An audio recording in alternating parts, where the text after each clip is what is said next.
অষ্টমীতে আমরা চলে গেছিলাম ঠাকুর দেখতে। এখানে পোগো বুড়ি ওর বাবার সাথে প্রথমে যাচ্ছিল। একটু লেট আপডেট দিলাম তোমাদের সাথে, এডিট করতে একটু দেরি হয়ে গেল। তো এখানে তারপর আমরা গেলাম কেশবগঞ্জচটিতে ঠাকুর দেখতে। এখানে পুরনো রাজবাড়ির মধ্যে ঠাকুরটি করা হয়েছিল। আর পোগো বুড়ি প্রতিদিনই কান্নাকাটি করছিল গাড়ি থেকে নামবে না বলে, কিন্তু অষ্টমীর দিন সেরকম একটা জ্বালায়নি। আর অষ্টমীর দিন সত্যি কথা বলতে গেলে পুজো প্যান্ডেলগুলো প্রচুর পরিমাণে ফাঁকাই ছিল, সেরকম একটা ভিড়ও ছিল না।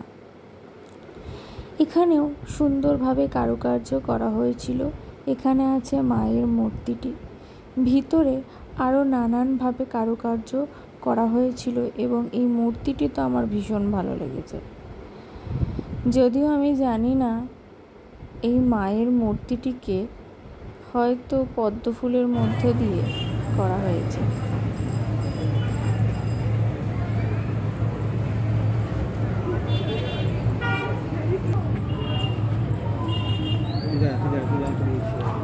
ছবি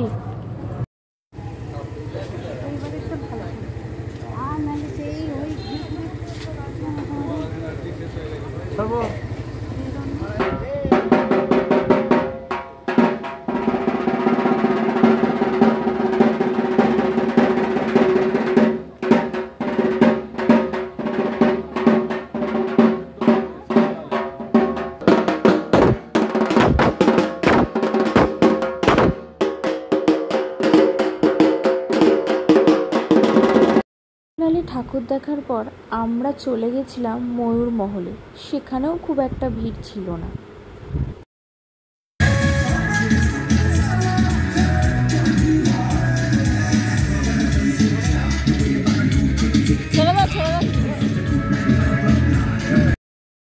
বছরে আমি যতগুলো ঠাকুর বা মণ্ডপ দেখেছি তার মধ্যে আলামগঞ্জেরটাও ভালো হয়েছে, কিন্তু সব থেকে আমার পছন্দ হয়েছে এই ঠাকুরটি, যেটি বাঁশের ফুলের সাজ করেছে।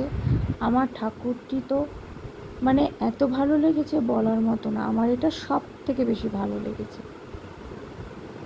পুরো মণ্ডপটাই বাঁশের ফুলের সাজে করা হয়েছে। আর এই যে উপরে দেখছো কি সুন্দর ঝাড়বাতির মতো করেছে, ঝাড়বাতির মতো না হলেও এটা একটু গাছের মতো করে উপরে ডিজাইন করা হয়েছে। এটাও কিন্তু আমার খুবই ভালো লেগেছে। তো আমি এখানে অনেকগুলো সেলফি তুলেছিলাম, আর তোমাদের সাথেও সেই সেলফিগুলো অবশ্যই আমি শেয়ার করেছি।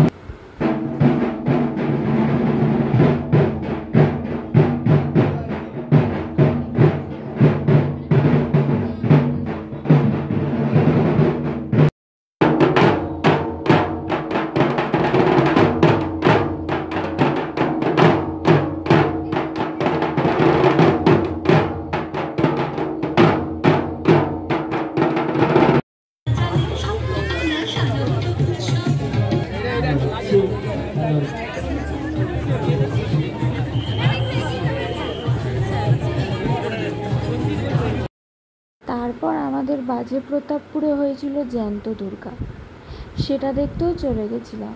শেষে আমরা এই ঠাকুরটা দেখে বাড়ি চলে এসেছি। তোমরা যারা জানো না, প্রতি বছরই এখানে জ্যান্ত দুর্গা হয়। যারা যারা এই বছর দেখোনি, পরের বছর অবশ্যই কিন্তু দেখতে এসো।